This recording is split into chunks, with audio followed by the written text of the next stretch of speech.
Et yo, c'est The Sky, on va parler du CRA, qui est l'une des classes les plus jouées de Dofus, et ce n'est pas un hasard. Mais depuis une phrase glissée sur le forum concernant la panoplie pas de greffe, le débat explose. La panoplie pas de greffe est trop forte en dégâts, nous en avons bien conscience, et il y a volonté à changer cette méta d'Okrit dans le futur. Alors, posons les choses calmement. Certains reprochent au CRA sa simplicité, mais en réalité, c'est justement ce qui fait sa force et sa pertinence dans un jeu aussi vaste que Dofus. Il est accessible, donc parfait pour les joueurs qui veulent s'amuser sans faire des calculs de 3 décimales.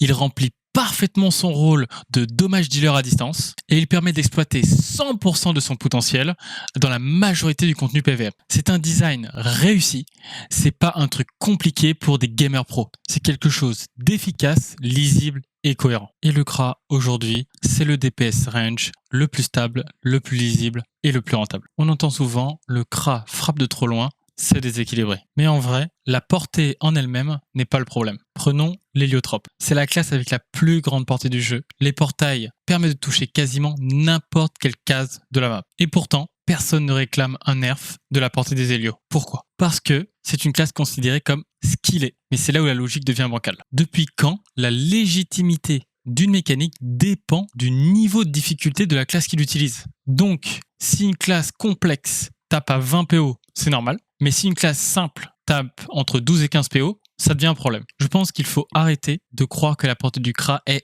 anormale. Elle est cohérente avec le rôle de la classe. Le CRA est un archétype de DPS distance, tout simplement. Le fait qu'il soit simple à jouer n'est pas une faiblesse, ni une raison pour le brider. Je pense qu'on ne peut pas équilibrer un jeu en se disant trop facile, trop fort, donc un nerf. Sinon, Lenny ne pourrait plus soigner que tous les 3 tours, et le Xelor devient top tier dans tous les domaines du jeu parce que personne ne comprend ce qu'ils font. En gros, l'Helio tape plus loin que le CRA, et personne ne dit que c'est un problème. Donc la portée en elle-même n'est pas un argument. Ce qui dérange chez le CRA, ce n'est pas qu'il tape loin, c'est qu'il tape loin facilement. Mais encore une fois, c'est exactement ce qu'il est censé faire. Et ce n'est pas parce qu'il le fait bien qu'il faut y voir un déséquilibre. Le vrai sujet, CRA, pas de greffe, Dokrit égale combo parfait. Le vrai souci, ce n'est pas le gameplay du CRA, c'est la synergie parfaite de la panoplie pas de greffe qui booste des dégâts critiques à l'extrême sans vraiment contrepartie. Parce que, comme vous le savez, il y a très peu de résistance sur la panoplie, quoique sur la panoplie gain, si vous mettez un ivoire, vous avez 30% all sauf en neutre, ce qui est quand même une dinguerie. Le CRA permet de se booster de 15% crit, ce qui permet d'avoir moins de crit sur la panneau, plus de Dokrit,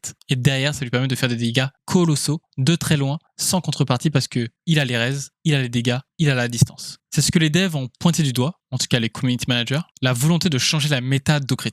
Mais le souci, c'est que ça reste vague. EP les autres panneaux alors. Certains disent, au lieu de nerfer la pas de greffe, pourquoi ne pas buffer les autres panoplies ? Mais c'est là que l'on tombe dans un piège bien connu, le power creep. C'est quoi le power creep ? Le power creep, c'est quand chaque nouveau truc est plus fort que l'ancien. Tu te retrouves à enchaîner les patchs pour rester viable, tes anciens équipements obsolètes, les mobs buffés pour suivre, donc ils sont obligés du coup de faire un développement des mobs pour que ça soit toujours intéressant, et ton gameplay devient juste à la course à la puissance, sans fond ni équilibre. Et ça, Ankama veut l'éviter, et ils ont raison. Et cette fameuse phrase, volonté de changer cette méta d'Okrit.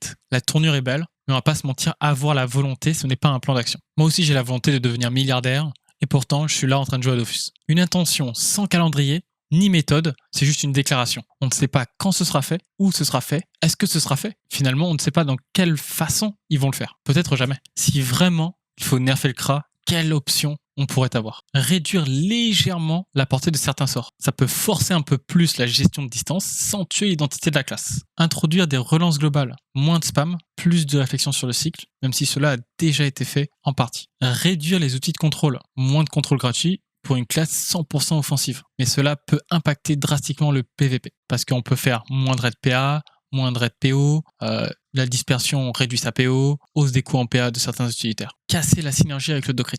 L'objectif est de garder mais limiter l'abus à distance sécurisé. En gros, ça va inciter à des spé. Donc le but, c'est que tu forces les gens à faire un choix plus sur des builds qui sont spécifiques. Par exemple, voie air, voie feu, voie terre, etc. Le CRA est fort, il est simple et c'est bien comme ça. Ce n'est pas un crime d'être agréable à jouer, accessible et efficace. Le problème vient uniquement de l'optimisation extrême permise par certains équipements et de la toxicité potentielle du full docrit à distance sans vraie contrepartie. Il faut des ajustements peut-être, mais pas des nerfs punitifs, des rééquilibrages intelligents, progressifs et précis. Et surtout pas de déclarations vagues, parce que là pour le coup on a la volonté de, ça nous donne aucune information précise. Et c'est pour ça qu'ils vont communiquer prochainement sur la question. Donc pas besoin de vendre votre panneau docrit, ça se trouve ce sera fait dans peut-être 10 ans, ou peut-être que ce sera fait dans 4-5 mois, on n'en sait rien. Et toi, est-ce que tu penses qu'il faut nerf le CRA ?